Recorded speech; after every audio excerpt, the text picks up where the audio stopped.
এই চমৎকার ওয়েদারে আশেপাশের ওয়েদারটা আপনি দেখেন আর ভিউটা জাস্ট দেখেন, কি অসাধারণ একটা ভিউ। বৃষ্টি হচ্ছে, আমি কিন্তু বৃষ্টির মধ্যে ভিজে ভিজে ভিডিও শুট করছি।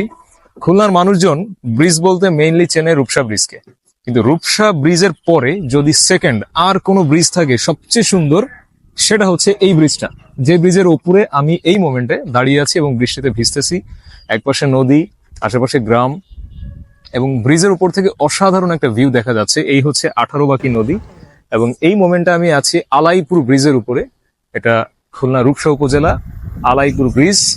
আমি যেটা বললাম যে রূপসা ব্রিজের পরে যদি সবচেয়ে সুন্দর কোনো ব্রিজ থাকে, সেটা কিন্তু এই আলাইপুর ব্রিজটাই। এবং এর উপর থেকে আপনি 18 বাকি নদীর একটা চমৎকার ভিউ পাবেন। নদীটা যদিও অতটা প্রশস্ত না, তবে তারপরে চমৎকার একটা ভিউ কিন্তু পাওয়া যাচ্ছে এখান থেকে। আপনি ব্রিজের এই প্রান্ত থেকে ওই প্রান্ত হেঁটে আসবেন, স্পেশালি যদি ওয়েদারটা এরকম হয়, বৃষ্টি ভেজা ওয়েদার, তাহলে তো আর কোনো কথাই নাই।